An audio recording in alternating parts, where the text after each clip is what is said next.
Hello, my name's Colleen Schmidt, and I'll be the moderator for Hire Well, Live Well.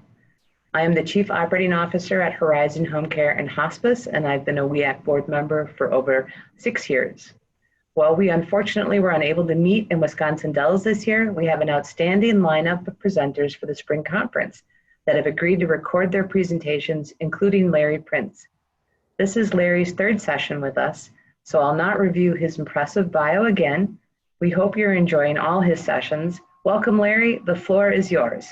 Thank you, Colleen. Really appreciate it. Hello, everyone, and welcome to the third in our series of talks, this one entitled Hire Well, Live Well.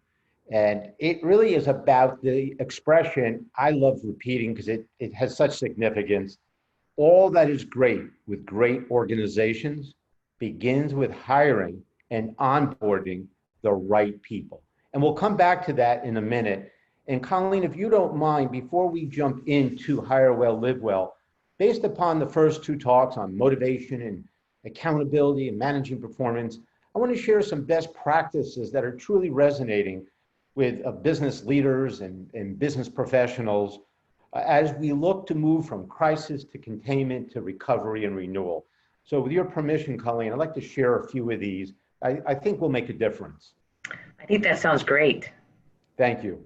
So the first is making personal connections. And I share this because one of my clients, I recognize in working with them and working through the last few months that they really don't know each other well. I couldn't get over that some of them have worked together for 14 years, but couldn't share what the other one does as a hobby. So we went around the room to strengthen those personal connections and asked, what is one thing about you that you enjoy doing that you don't know if your peers know about? And we got guitar playing, rose gardens, reading history books, and no one knew these things about each other. And of course, one who had little kids said, my whole life is either work or my little kids, but it connected people in a way that they never connected before. And I encourage those connections and within reason, getting to know each other a little bit more personally. That's how you form great, strong teams. The second is write a handwritten note of appreciation to those employees that are making a difference, extra effort, doing things they've never done before, displaying great teamwork. Not just an email or a text or even in person, which is great, but a handwritten old-fashioned note. And be specific in what you're recognizing them for. Third, never forget your sense of purpose, your true north, your mission. When difficult decisions need to be made, rely on your purpose, your mission, and your values to help you make those decisions. Here's one that I'm practicing myself. Breathe. Be present and breathe. We're so quick to jump to help solve problems and move things forward. Take time, even if it's one of your hobbies, to just spend time away from the current problem at hand and spend time thinking, breathing, being present for yourself. Because if we're not strong as leaders for ourselves, it's hard to be strong for our people. Two more, be strategic. When we're solving problems for today, short-term fixes, short-term solutions, think about the long-term effect those short-term solutions will have downstream over time. Having that perspective helps us not only make better decisions today, but know how best to implement them as well. And last, be decisive.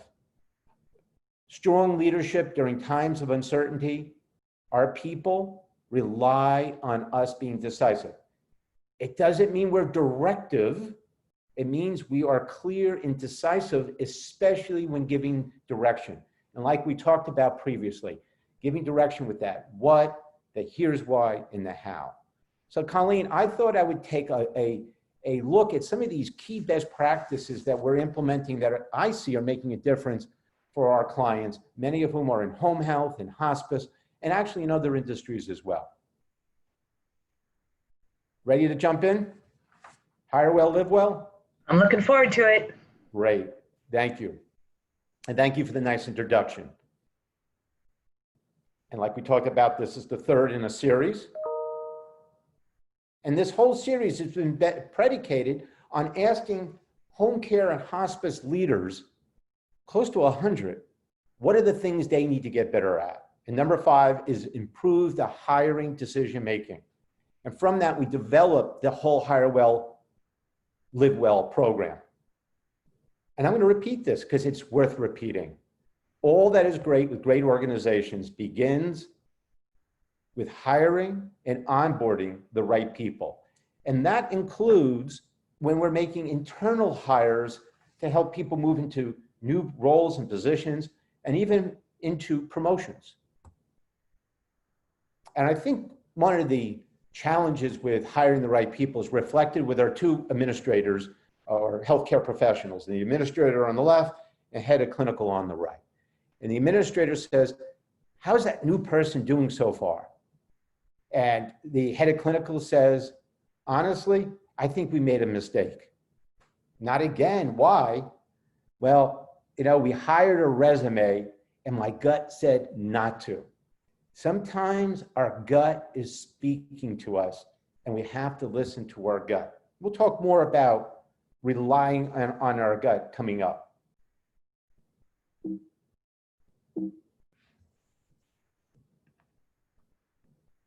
When we make a poor hiring decision, it really does cost an organization. Money, time, emotion, morale, motivation. And when we make those, and I've made a couple bad hiring mistakes early on, our own sense of esteem as a leader and legacy as well. When we make a good hire, success happens. We get top performance and we're helping boost the performance of the organization, the engagement of patients, and the outcomes we seek. Great hires help others be great as well, and will lead to your satisfaction as a manager, director, as a top leader in an organization. And that satisfaction will also add to your legacy. And I learned that from a great leader years ago, Bob. When he was retiring at his retirement party, I said, Bob, what are you most proud of? And he looked around the room and said, Patty, Jim, James, and he started pointing to the people he hired, developed, whose careers moved from entry level up to director level and group director level positions. That was his legacy, and that was what he was most proud of. And that's why the lesson I learned from Bob is make sure that we hire the right people.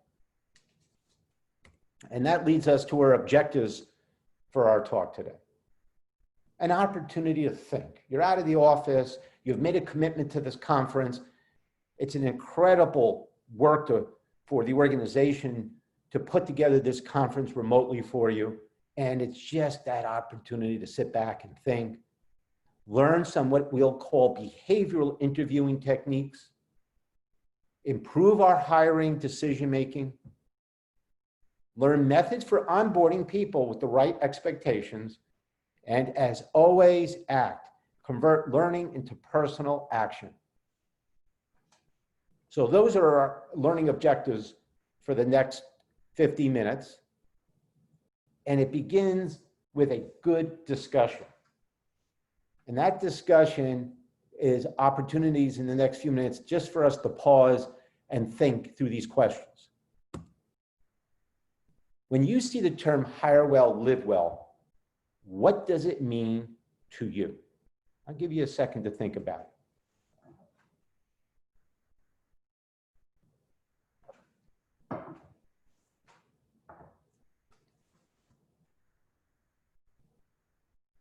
And how do you know when you've hired the right person for your organization? How do you know that? What do you observe? So question, well, it's really question 2, but we'll call it question 1. How can you quickly tell you hired the right person? Here are some indicators. Attitude. You see that positive attitude and commitment to the mission of your organization's goals and the work itself. You see competency from the start. The person's coachable. They want feedback. They start performing quickly, and they display initiative and strong teamwork. See, it's not just competency, it's behaviors. In the end, what we're doing is we're hiring a person with a set of behaviors that lead to success. And we see those behaviors, even if they're not yet fully competent at the core job, in the job description, we should be seeing those behaviors that we hired for on day one. But here's a fun question. What is the root of the biggest hiring mistake you've ever made? What was the root of that mistake? You hired a resume. You listened to or did not listen to the advice of others. You did not ask the right questions during the interview, which would have uncovered something that would have told you, called your gut sometimes, not to hire that person. You rushed your decision, or there's a pressure from above. You were told to make that hire.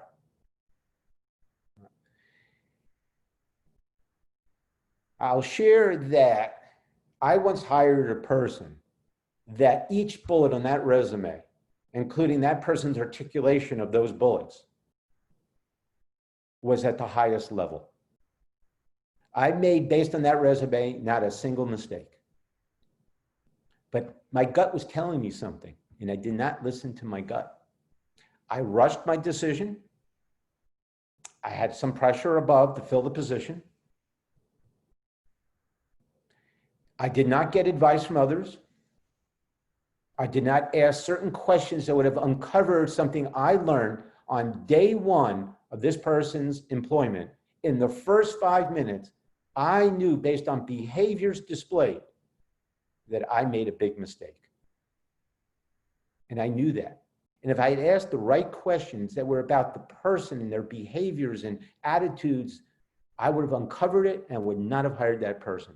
Instead, I hired a resume. And that is a very common mistake. So let's take a look at the most common hiring problems or mistakes we make. That's right. Only back up to the first one. Not determining in advance the type of person you are looking for.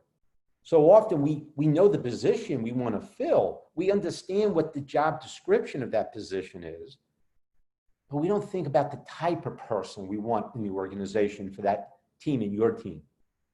And because of that, we haven't envisioned the person, not just a person filling a position. That's critical.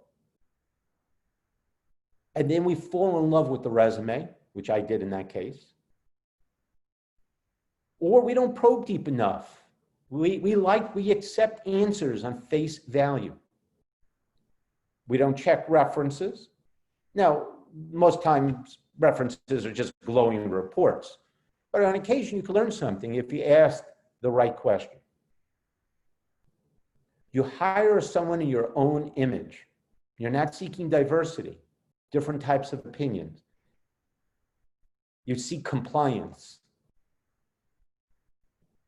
Not developing a structured hiring and interviewing process and an interviewing guide is very important. You relied on yourself alone to make that hiring decision. Check with HR. What's policies as well that you need to be aware of? But try to get other people to help you. Group interviewing or interviewing with multiple people giving you input is a very powerful opportunity. And of course, pressure to hire someone quickly or a particular person. And last, sometimes the pool of candidates are thin. And that could happen geographically. Some of you might be more remote where your business is located, your offices are located, or where you have to place somebody, and the pool might be a little thin. So it's important to know these types of issues. And the last one, today is an opportunity to close the gap.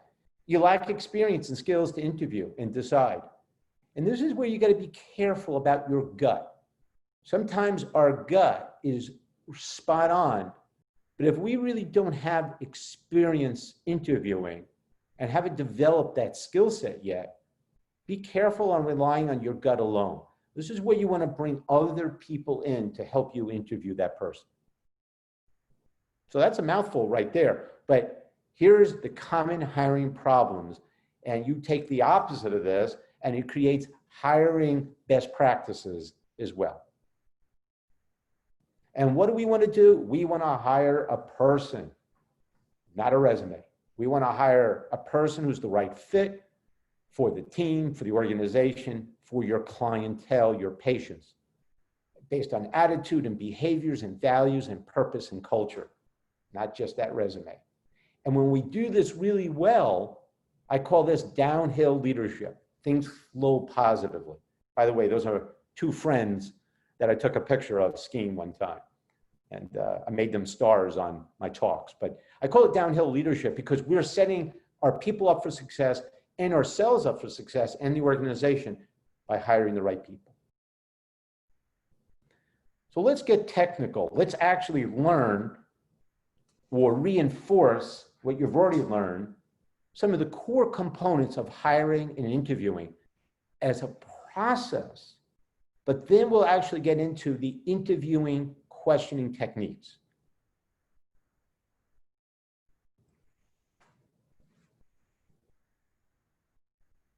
So there are three components to the hiring process. Preparation, which is both strategic and structured. The interview itself, which could include screening, in person or now maybe remote until you can meet the person live or in person, and consulting with peers. And then, of course, the decision itself.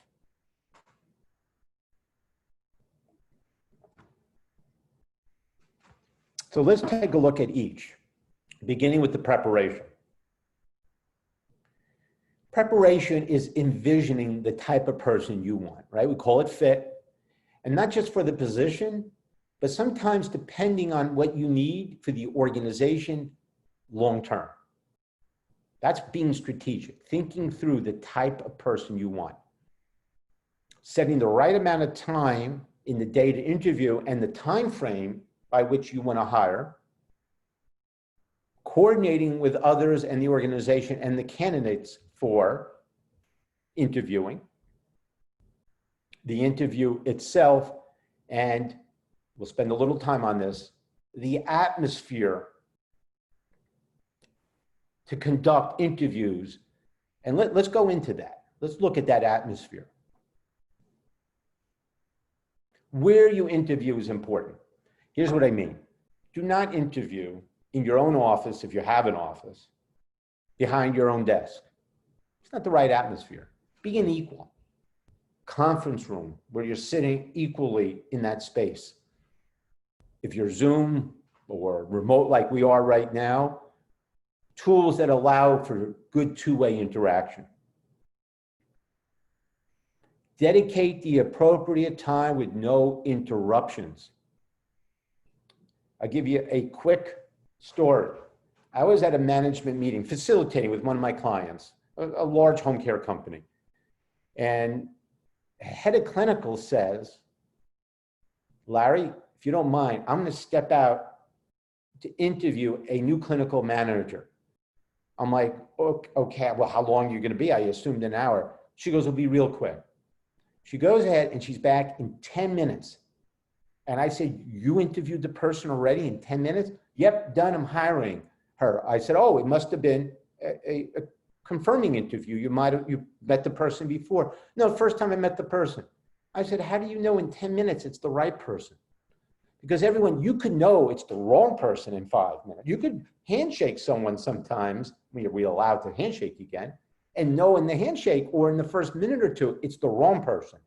But we really don't know it's the right person. She goes, no, I'm pretty confident. That person was hired and did not last 1 month in the organization. Dedicate the appropriate time for an interview. No interruptions either. And interview people when you're at your best. I only interview people in the morning. I just, by the late afternoon, I'm not good at interviewing and paying attention. Set up plenty of seating and desk space. Make the environment the right environment for both of you. Get to know the person first. Check, even go to LinkedIn, get to know the person, not just the resume, but even in social media sites can help you get to know the person. Always talk positively and with clarity around the company, the position, the mission and purpose of the organization. Give a real positive and real understanding when you're either on the phone screen or in person at the beginning. Bring a notepad, provide a notepad for the person, although they should really bring one. If they don't bring a notepad, it's a signal. Provide water. These are little tricks of the trade to create the right atmosphere for interviewing.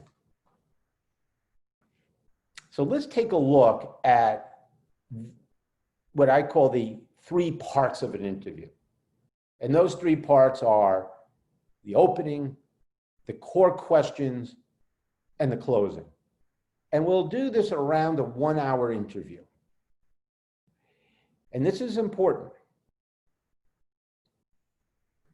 Yes, gut. First 5 minutes, we can often rule a person out, but we should never rule a person in. And sometimes it is those last 10 minutes or the follow-up interview that makes all the difference. You cannot interview someone in 20 and 30 minutes one time and make a correct hiring decision consistently. An hour. Some people do 75 minutes, but not less than an hour. And the parts of the interview in the opening are important. They set the tone. Introduce yourself and your company, get to know the person, lessens the anxiety for everyone.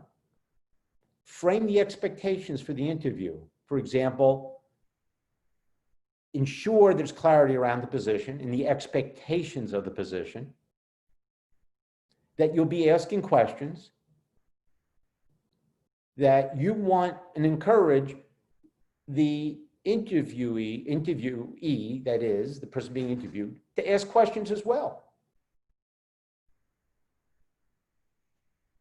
You want to let the candidate know you're taking notes. And I actually say, I might not be looking at you all times. At times I'll be looking down to take notes. I just want you to know. Let a person know you're going to not always be looking eye to eye because occasionally you have to take a note. And it's okay for you to control the flow. If a person goes off on a tangent, you could actually say, if you don't mind, for the sake of time for both of us, let me just interject and let's move on to the next part of the interview.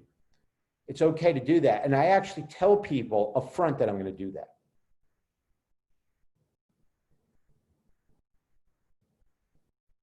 When we ask questions during an interview, there are 3 types of questions we ask, or we should be asking. Experiences, knowledge, skills. It's the resume review is the typical types of questions that we often ask in an interview. In fact, I know people who never get off the resume. They get stuck in that resume just asking questions. That limits the ability to really get to know the person. Yes, you got to ask about experiences, knowledge, and skills. Absolutely. When you do, look for consistency, especially if you're having someone else help you interview and they're interviewing the person like an hour later or an hour before. Look for consistency. The second set of questions are what are called fit questions.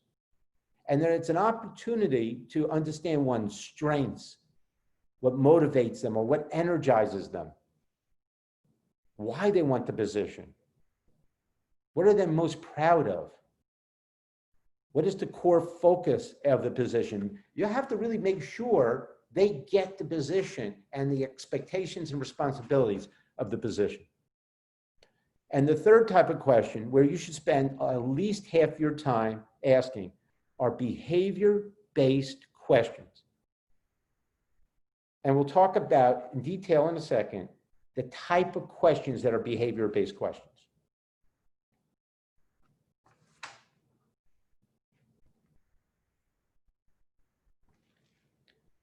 the closing. Provide feedback. If I don't believe a candidate is right, I don't wait a day, a week to tell them. I actually tell them right there on the spot. I thank them for their time, and I tell them why I don't think that there's a right candidate. Otherwise, you're just delaying your own work, and it's not fair to the person. Your organization's reputation is at stake as well. Don't leave people hanging. Ensure there's no hanging issues. So if you're unsure about something, ask a question. Even say, hey, you know what, I might follow up. I might kind of debrief with myself here, and I might have a question or two to follow up with you on.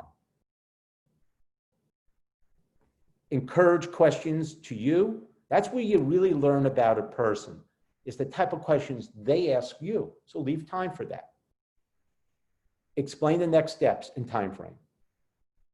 So those are good best practices for the structure and function of an interview. But let's now look at those behavioral type questions, the ones that I believe and see make the biggest difference. Behavioral interviewing. So interviewing is like being a detective. It is up to you to uncover or peel back the layers to learn about the candidate's experiences, knowledge, skills, and motivation. I look at it as almost like a fun opportunity to uncover something and really get to know a person. And I predicate behavior-based questioning from an organization that I think developed it nearly 50 years ago. And their name is Development Dimensions International Incorporated, DDI. And they created the expression, past behavior will predict future behaviors and actions. So when we look at not what a person says he or she will do, but we look at what a person has done and the underlying actions and behaviors, it tells us what is transferable to the position you're hiring for. This is the critical underpinning of behavior-based questioning. Past behavior will predict future behaviors and actions, and it often does. No, it almost always does. And so when we ask a behavior-based question, we're going to ask it in a very specific manner. SAR, situation, action, results. SAR. And every SAR question begins with one of these bullets. And you have a copy of these slides. Tell me about a time. Share when. Describe a situation in the past. What kinds of situations did you experience in the following area? What was the most? Why did you in the past? It's all about behaviors and actions of the past and using words to get into a situation, an action, and a result. I'll explain more with actual questions. So these are clinical-based questions. You're interviewing a clinician.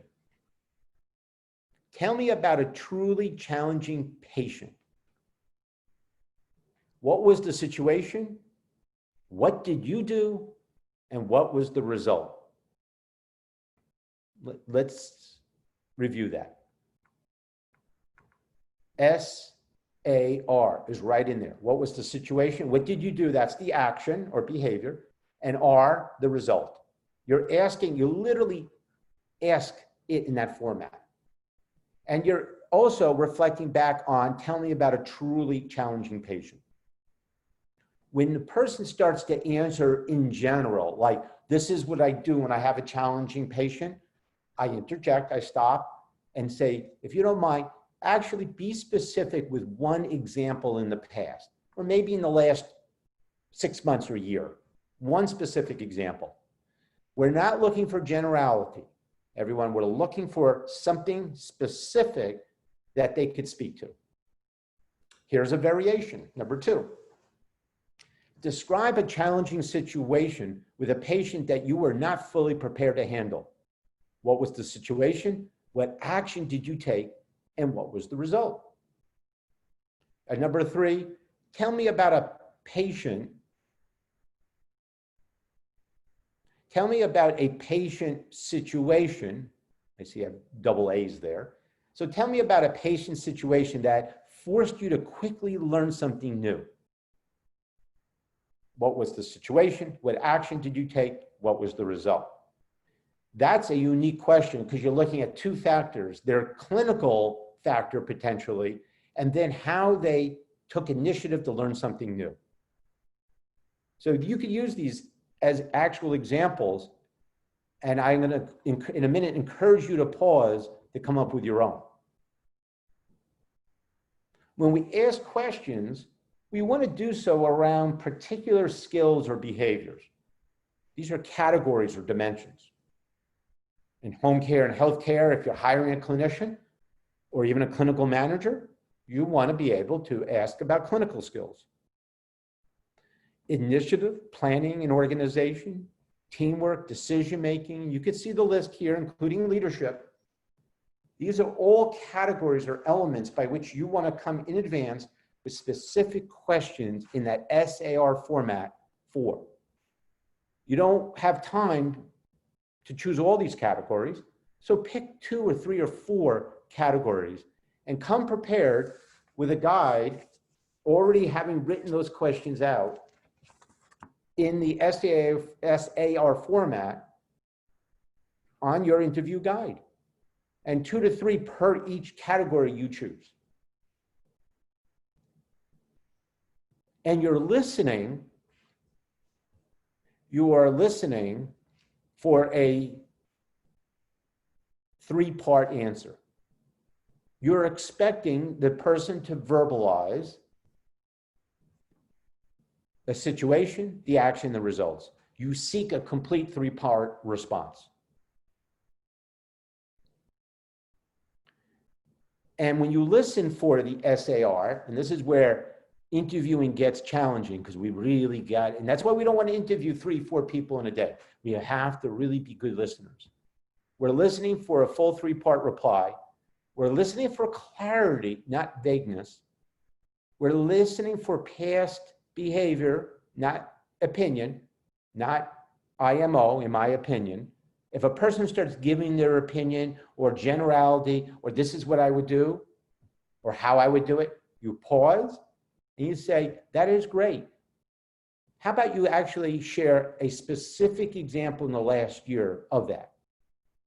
What was the situation, action, and result?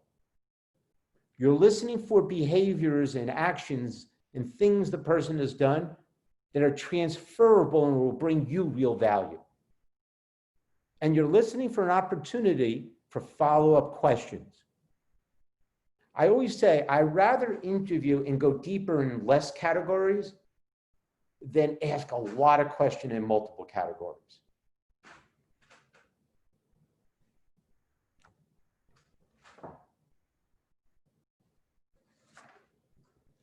And I jot numbers down.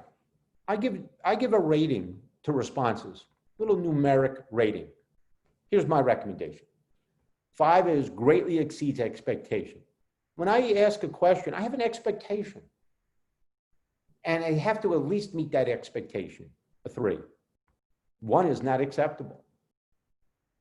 N is did not have an opportunity to ask. I is needed more information. And sometimes I write that I big because later on I might come back to that if I think it's important. And actually evaluate and rate the answers. And this is interesting as well.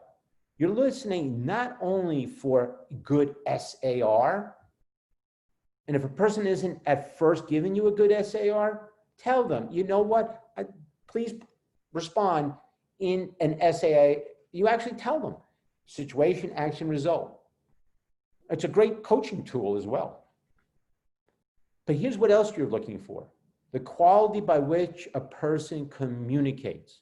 Is it clear, concise, engaging, focused, the right tone and use of language? And I'll tell you why this is important. You might be interviewing someone with less experience, but has great potential. And you might judge them or assess them and say, you know what, they don't have that level of experience, but they might come at high, exceeding expectation levels with clarity and engagement and focus when they speak. And you could say, wow, there's something about this person They might not have as much experience. This person could be incredibly coachable and could have great growth potential. And listening for this, clarity of communications helps you understand that. And like I shared earlier, follow-up questions. I'd rather go deep in the process around less than broad. So some follow-up questions, especially if you're not getting that full action behavior part. You know, that's interesting. Exactly what did you do? If a person is giving you the we did this, we do that, you want to know what that person did. I, not we. We shows great teamwork. That's a good trait. But when we want to understand transferable behaviors, we want to know the I, what that person did. You might ask, describe your specific role with that. Or share more about what you did in that situation. Or tell me more about this. Go deeper. And if they didn't provide the result, give them that opportunity. So what was the result? Or what was the outcome of that? What came of your action? And if you think it's important enough, ask, what about sharing another example? So let's do this. Pause. And I want you to think through a category. Initiative, planning, teamwork, clinical skills, and think through some good SAR questions at this point. So I'll ask you to pause the tape and actually on a piece of paper, come up with 1 or 2 questions. And I'll let you have a couple minutes to do that.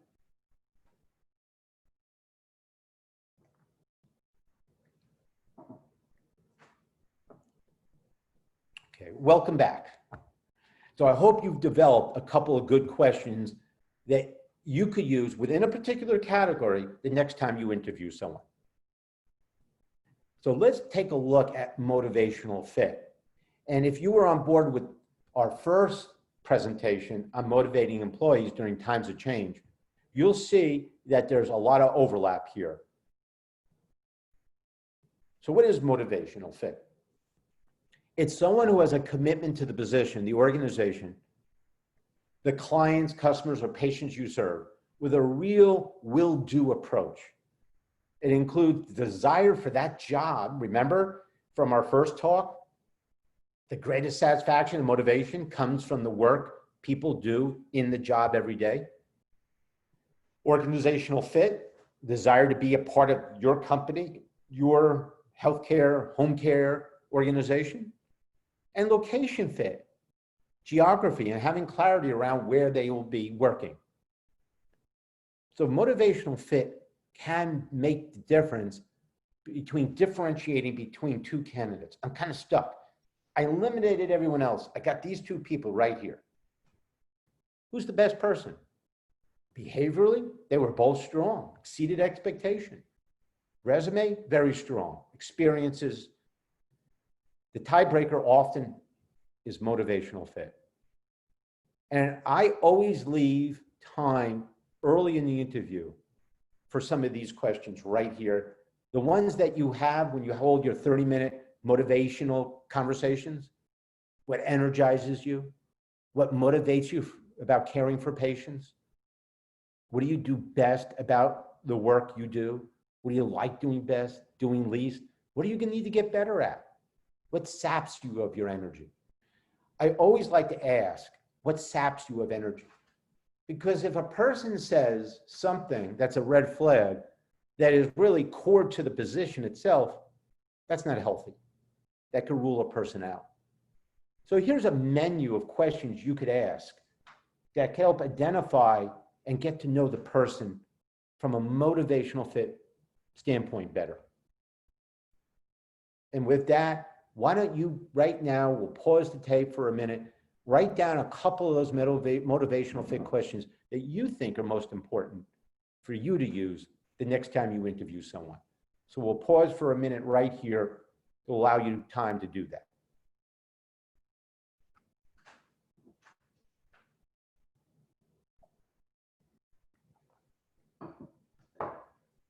Great, welcome back. So now you've done a great job interviewing. right? You set up an interviewing guide, the right atmosphere, excuse me. You ask some of those resume questions, but really good SAR behavior-based questions. You probe deeper. You ask motivational fit questions. You really feel as though you followed up maybe on the phone again or even in person. You know enough now to make a decision. So how do you make a quality decision? So here are the key points the reminder ourselves of. This is like a summary that will lead to helping us make a better decision. First, determine those hiring categories. Have a note-taking guide, your behavioral questions written in advance, and your motivational fit questions as well. Take notes. I always forget, especially if you're interviewing a lot of people. You might get excited, but after 2 days of interviewing, maybe 5, 6 people, you will forget. So take notes. Ask peers for a confirmation interview and evaluation. Don't rely on yourself. Encourage the candidate to ask questions. You'll learn a lot about them. Be ready to listen. That's why I only interview people in the morning when I'm freshest. Evaluate weight categories. You might ask questions around 4 categories, but 2 might be more important than the other 2. And evaluate using a numeric guide.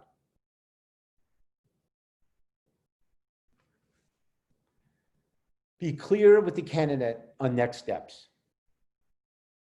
And avoid vague and leading questions. So this is really a summary of what we've talked about in the last few minutes.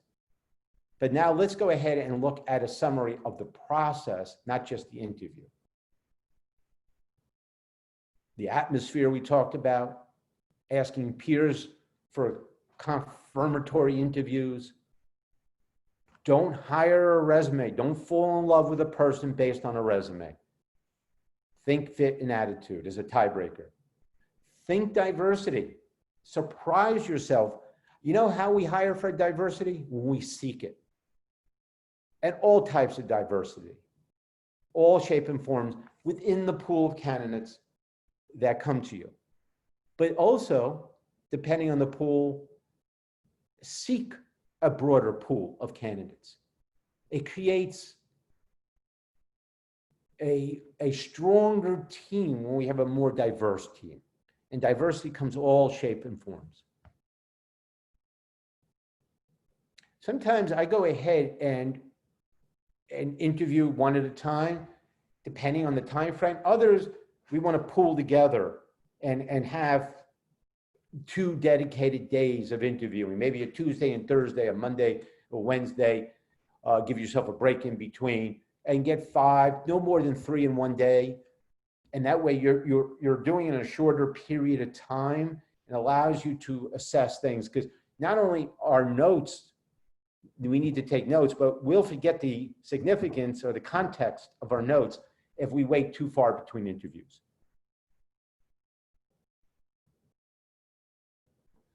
Do not overwhelm yourself. I know that there's this badge of pride of, hey, I interviewed 6 people today. You couldn't tell me about candidate 2 from candidate 4. This article, which is over 20 years old, is just going to stand for the ages. Harvard Business Review, hiring without firing. And this is true, and everyone I know who interviews with multiple people in the evaluation process will agree with this. Our experience suggests that a second evaluation reduces the possibility of hiring error from 50% down to 10%, while a third evaluation, a third person helping you, practically guarantees a good decision. And we have seen this over and over again.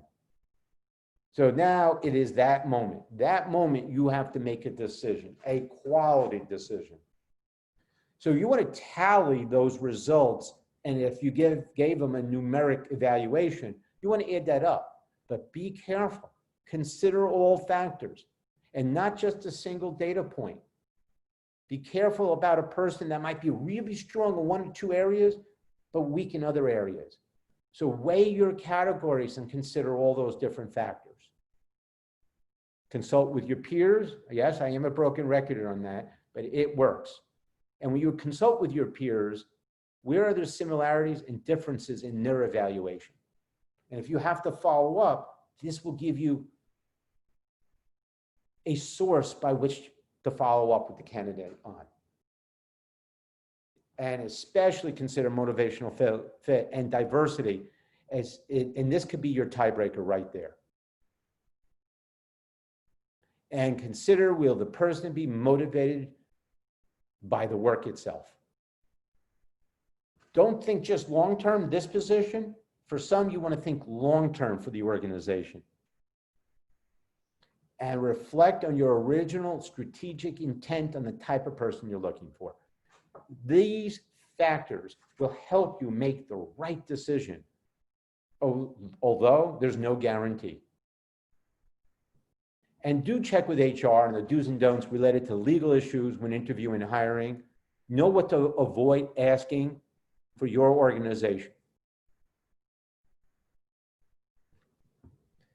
Let's take a look now at onboarding. And we talked about setting expectations and performance accountability in the second talk we gave. And a lot of that, managing performance, is what we're going to rely on for helping onboard a person for success. We maximize the success of your new hires by ensuring they're onboarded the right way. And when we talk about onboarding, it's more than the job content. It's around a set of expectations that are not negotiable, not just about the job, again, about the values you seek, the policies for your organization, and the behaviors you expect. Values, policies, and behaviors, those expectations, not just the job description. We don't just onboard for the content of the job. We onboard for how we expect people to behave in the organization. And we do that back to our PrinceLeadership accountability roadmap by setting clear direction and expectations, and back to our friend Fern Fournier on the what, why, and how. That's what sets in motion, everybody, the right set of behaviors and actions leading to the right results we expect. And one of our clients, a large home care company, is in the process of hiring a new sales manager. I actually helped them be that other person interviewing. And this person, they're going to make a good move, I believe, hiring this person. He has all the right experience. He was the right motivational fit. He was able to answer all the SAR behavior-based questions really well. I think it's going to be a very good hire. But we're going to leave nothing up to chance. So I worked with the CEO to develop the expectations in writing. Everyone, if it's not in writing, it doesn't exist. So a part of his job onboarding in advance, the acceptance note includes the behavioral expectations for the position and working at this organization. And we put them in writing, and they're not long. Right? They're bullets, just about 7 bullets, and they're not negotiable. When we put a person in motion with those right what, why, how expectations, we're setting them up for success, everyone. And we've heard this over and over again from our buddy Fern Fournier's Why Employees Don't Do What They're Supposed to Do. You know, I highly recommend this book. And these 3 questions right here.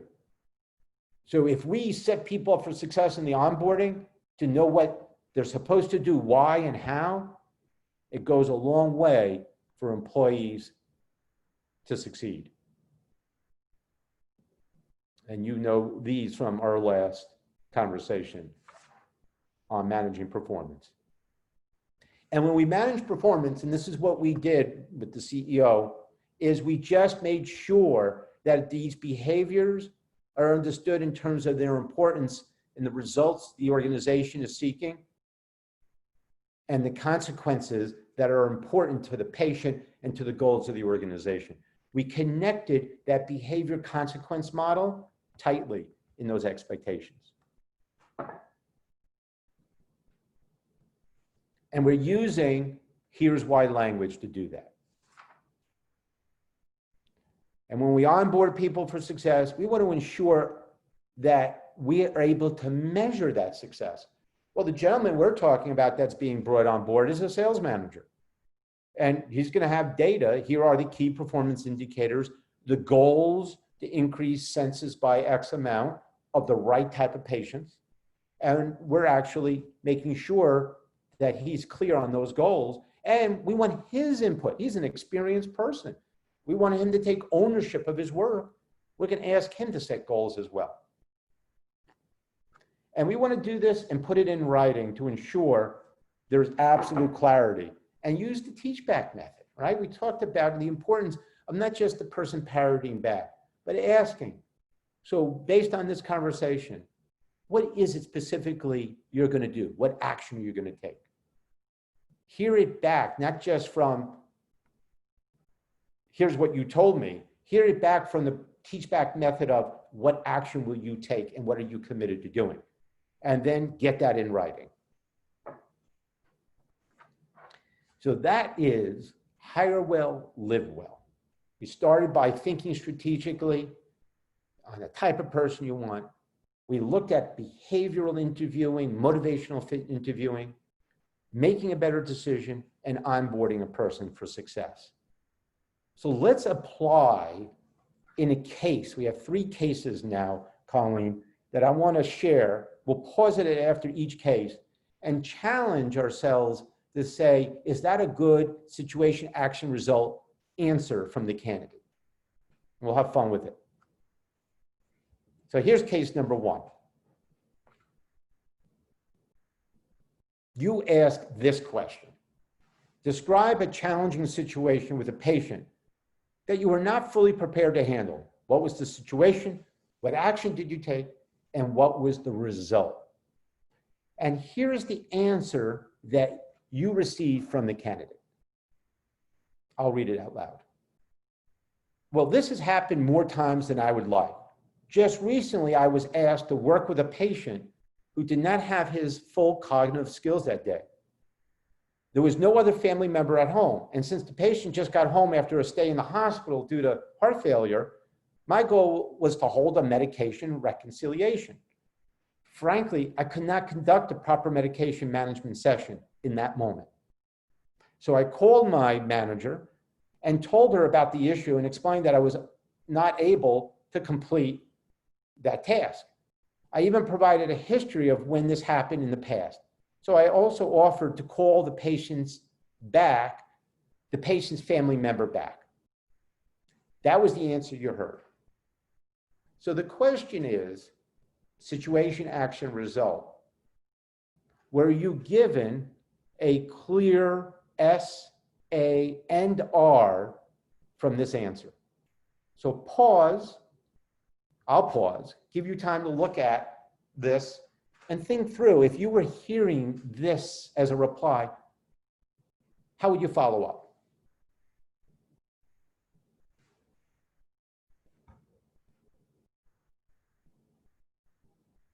Okay. So clearly, the S is there. The situation is clear.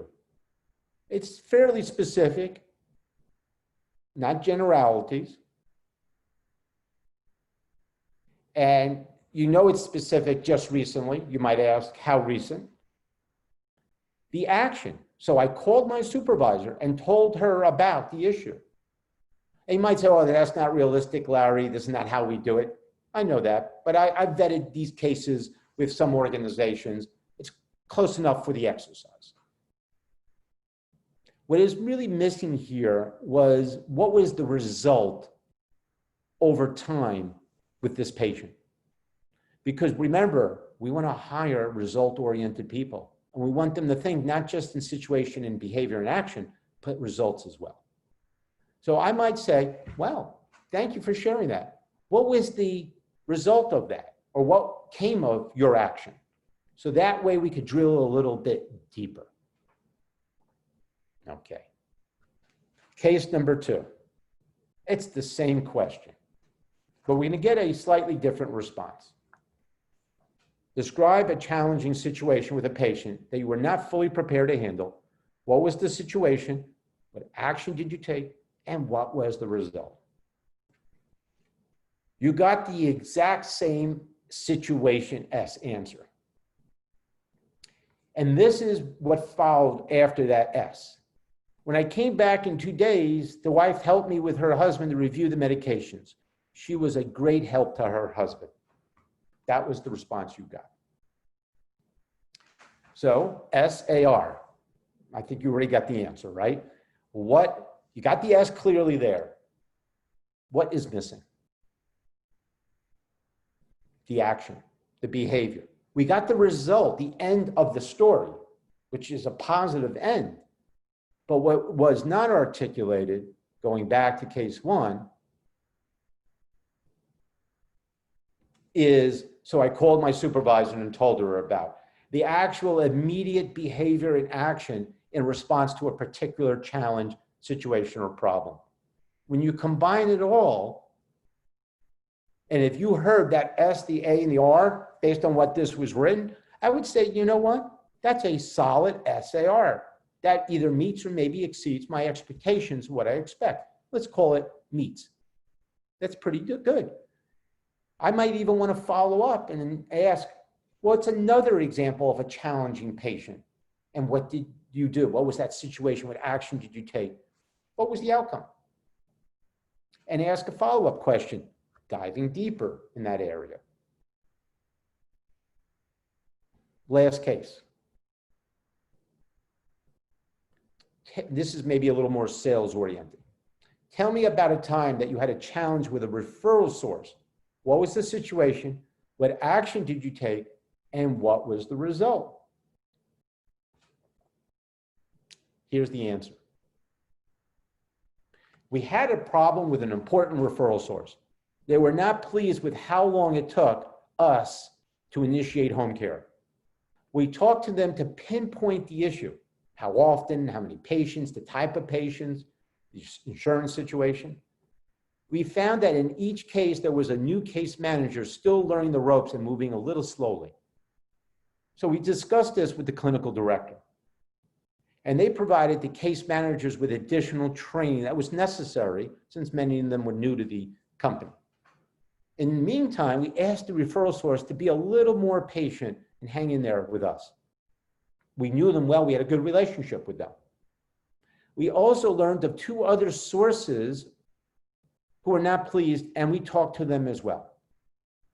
Within 2 weeks, the new clinical manager was placing cases faster, and the referral source told us that they are now pleased.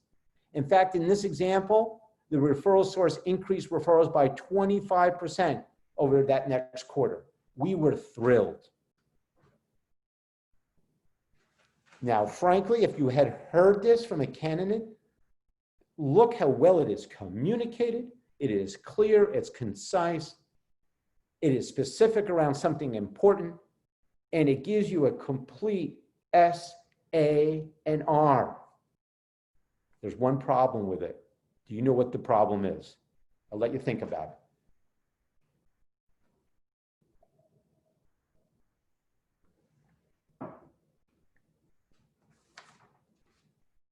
The challenge with this is that the person communicated using the we language. And this tells me the person is team-oriented. That's good. We want that.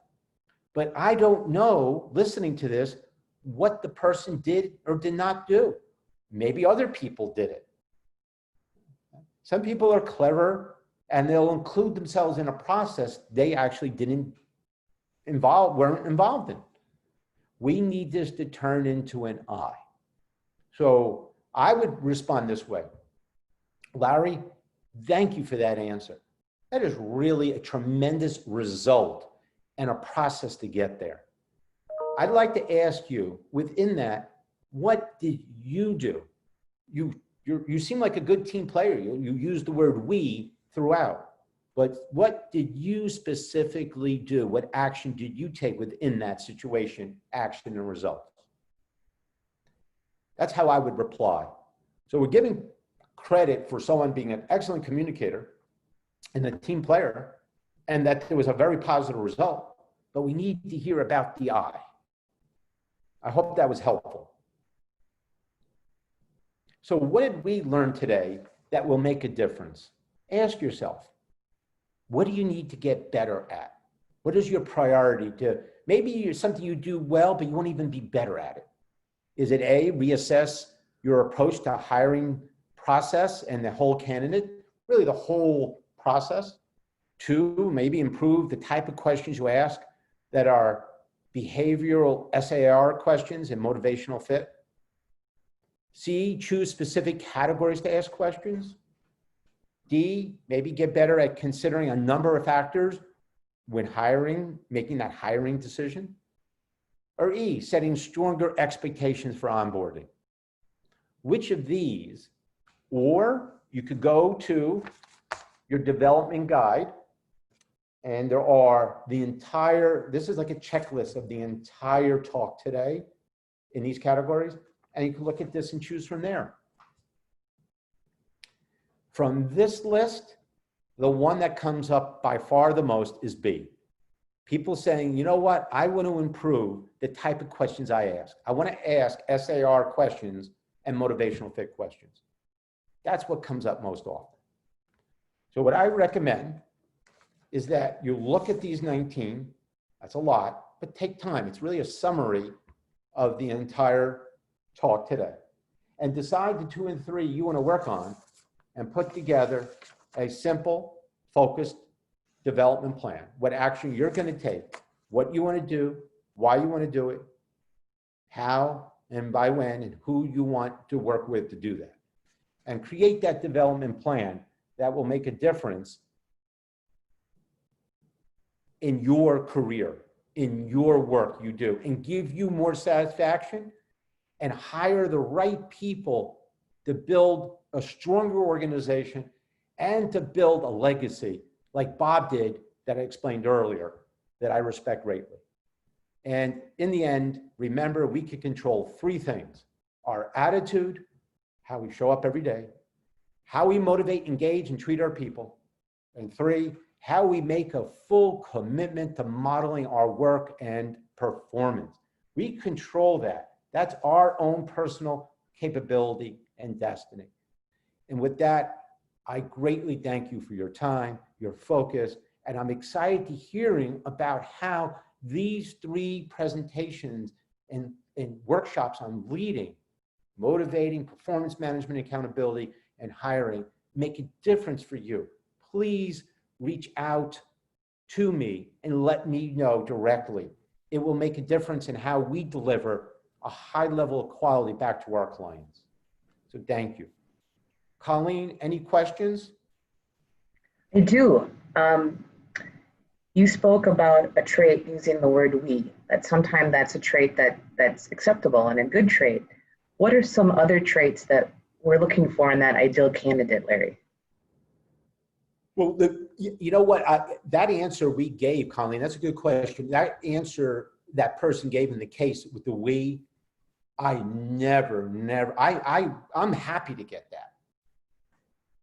We just need to hear the I part of that. So a we tells us about teamwork. There is never a greater need now than now to have strong teamwork.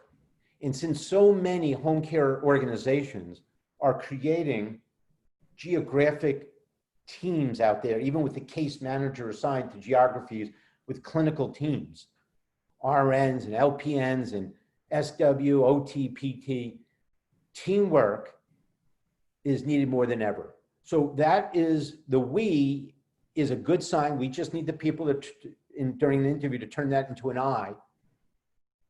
but that is about teamwork. I also think initiative. We want to hear people and ask questions around how people don't wait in an organization to be told what to do. When we talk about managing performance and encouraging or empowering people, that's about initiative. And we need to set people up for success to take initiative. So we're also asking about that as well and seeking that. So teamwork and initiative are two very, very important behaviors and traits we look for, Colleen. That's helpful. Thanks, Larry. I think that I liked what you said about not interviewing so many people in a day. And then that got me thinking about, what do I do? And I've had this happen where I have two people I like equally, and it's hard to choose. It almost feels like I'm guessing at that point. Do you have any thoughts? Right. Well, I do. It sounds like you've been there, Colleen. I know I have. It's a good problem to have when we have two really good candidates. I'll give you some different thoughts.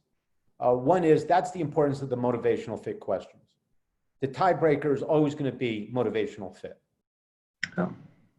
Resumes are the same, skills, experiences exceed a threshold, transferable behaviors that we seek. So I would say, one, those motivational fit. Two, creating an opportunity for diversity, something different on the team and in the company. That's also a tiebreaker. I like that. And three is, here's something unique. Choose one person, but keep the other person on the bench. You might have an opportunity sooner than you think. Or maybe they're willing to go to a different geography within the organization. If you have two people that are really excellent, you're going to make a decision, motivational fit, diversity around one. But the other person you might not want to let go of so much or so quickly. And you'd be surprised when you do that, how often you set that person up, or the relationship, you continue that relationship. So when the next opportunity comes up, you got someone ready for it. Okay, I got one more question. Shoot. Sometimes I do get into a political position where I have pressure to fill and to fill it quickly, but my candidates aren't the best. Do I just fill with what I have, or do I hold? And I've done both, and I don't know what's better, Larry. I'm always going to recommend hold. Hold, I okay. am. There is nothing worse than knowing you feel as though the candidate is not the right person. I rather, you end up living with that person. It has never worked out. I rather figure out, as a part of when we talk about preparing for interviewing and hiring, having a part, what if we don't find the right person? How are we going to manage the work out there? Or internally, depending on the position. I'd rather be proactive around that than make a hiring mistake. There is nothing worse than making a hiring mistake. I agree, and I tend to hold as well, and then manage around it too. But sometimes the pressure's tough, Larry. I know. You know, and also when we talk about managing performance, and we talked about tough talks on the previous conversation, holding on to people that are not showing commitment and whose performance and skills and teamwork are poor, and holding on to them because they're some subject matter expert or we desperately need them, that never works out in the long run. So we can't afford to have people who aren't right for our company, our organization. That might be right for someone else. But when we hold on to people too long, or we bring in because we're rushed the wrong people, it's not a good feeling, and it's not good and healthy, and patient care will suffer as well. Well, thank you again for joining us, Larry. We appreciate it. Thank you. It's been a pleasure. Thank you, Colleen. If anyone has questions about the session, please reach out to WEAC office at weac@badgerbay.com or call the office at 920-560-5632. Please complete the evaluation for this session, which can be found on the conference page. And thank you very much for joining us today.